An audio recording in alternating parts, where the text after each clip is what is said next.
Hello বন্ধুরা, তোমরা সকলে কেমন আছো? আমরা ভালো আছি। আমার নতুন একটা ভিডিওতে তোমাদের সকলকে জানাই স্বাগত।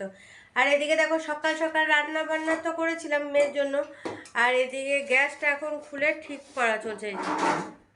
কারণ গ্যাসের বড় ওভেনটাতে না সেরকম ফ্লেম হচ্ছে না, সেই জন্য কয়েকদিন ধরে দেখছি যে ওটাতে ঠিক মতন আঁচটা ঠিক ভালো হচ্ছে না। ছোটোটাতে করতে হচ্ছে, বড়োটাতে সেই জন্য বেশি রান্না বান্না করা যাচ্ছে না।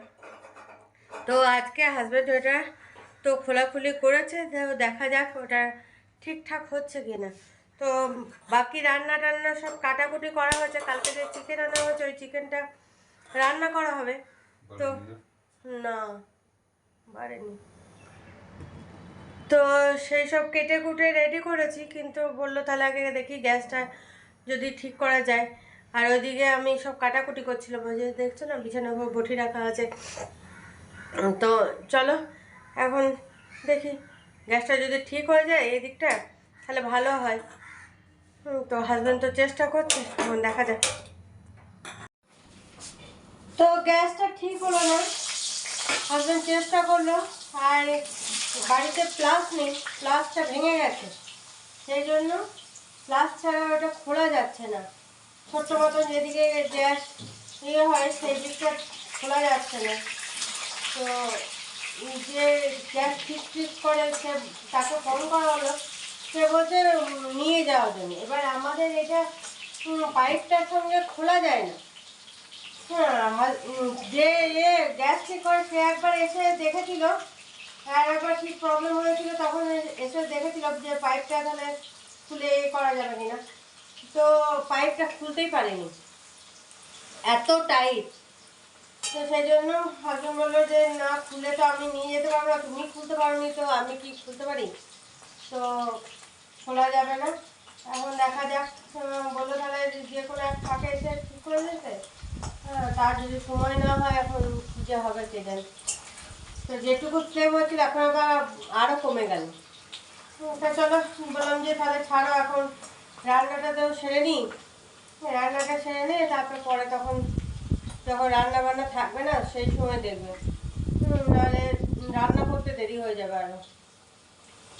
তো এমনি ডাল টাল করা হয়ে গেছে, চিকেনটা করবো। তো চিকেনে আলু টালু কেটে নিয়েছি, তো আলুটা ভেজে নিয়ে চিকেনটা কেটে নেবো, এই করে নেবো। এদিকে পেঁয়াজ কাটা হয়ে গেছে, সবই হয়ে গেছে।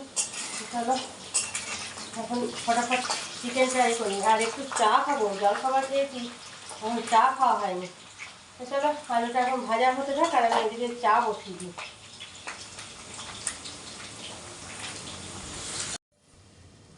এদিকে চিকেনের জন্য আলুগুলো ভাজা হয়ে গেছে, আর এখানে দেখো পেঁয়াজ ভাজতে নিয়ে নিয়েছি, আর এদিকে চাও হয়ে গেছে। তো চলো এখন হাজব্যান্ড ফোনে কথা বলছে কোনো গার্জেনের সঙ্গে। তো এখন চাটা ছেঁকে নিই, চাটা ছেঁকে নিয়ে আমি খেয়ে নিই, আর হাজব্যান্ডটা ঢাকা দিয়ে রাখি ছেঁকে টেকে। তো কথা বলা হয়ে গেল, তখন হাজব্যান্ড খেয়ে নিই। তো চলো আর দেরি না করে চাটা খেয়ে নিই। দেখো এখানে চা হয়ে গেছে, তো চলো এবার দুটো কাপে ছেঁকে নেওয়ার পালা।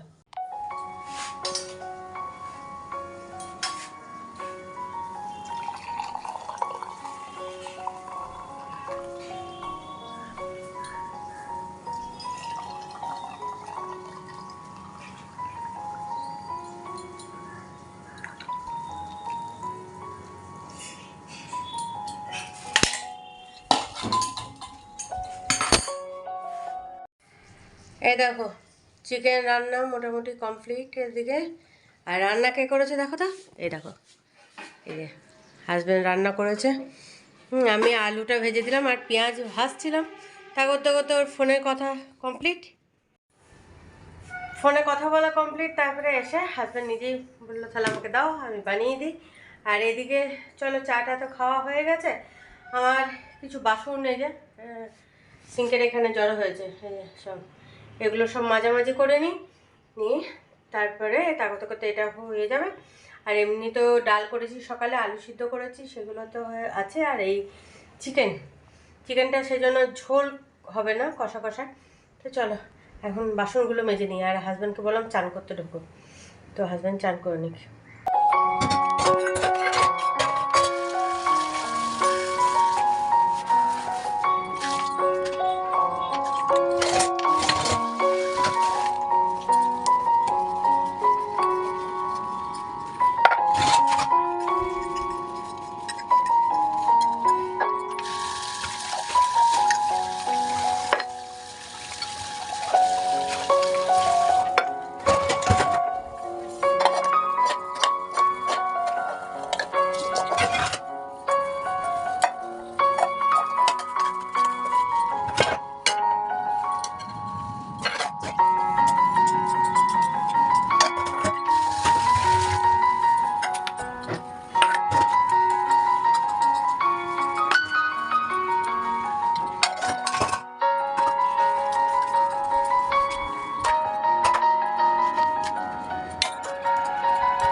ওই বাসনগুলো তো মেজে টেজে রেখে দিলাম, জল ধরাতে দিলাম।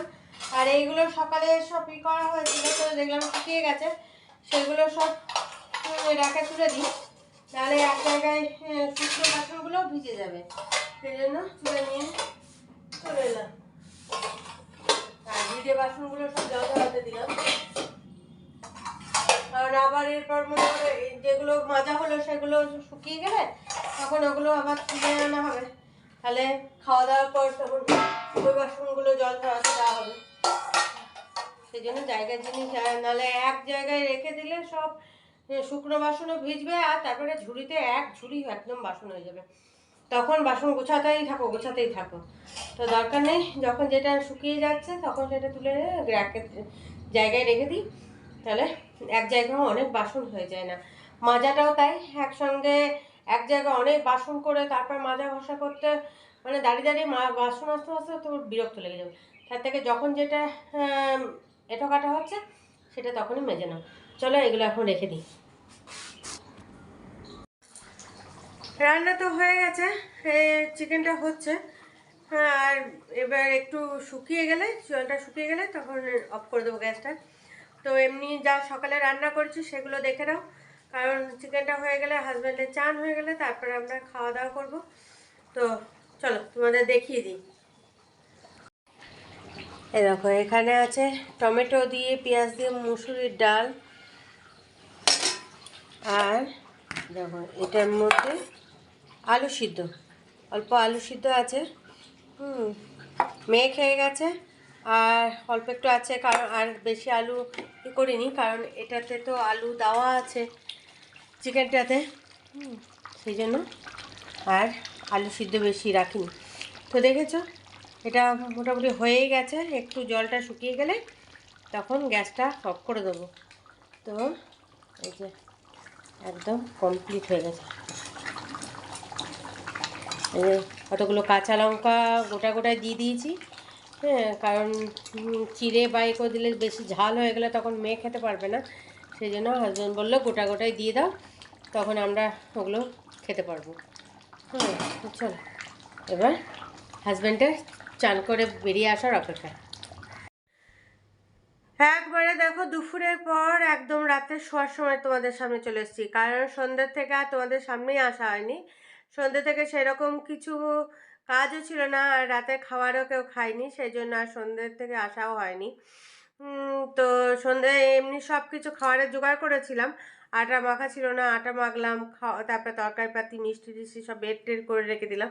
কিন্তু মেয়ে তো অনেক দেরিতে এসে ভাত খেয়েছে, স্কুল থেকে ফিরেছে, তারপরে এসে আজকে যেহেতু চিকেন হয়েছিল সেই জন্য এসে ভাত খেয়েছে। নিয়ে ও বললো, মা আমি তো আর কিছু খাবো না রাতে।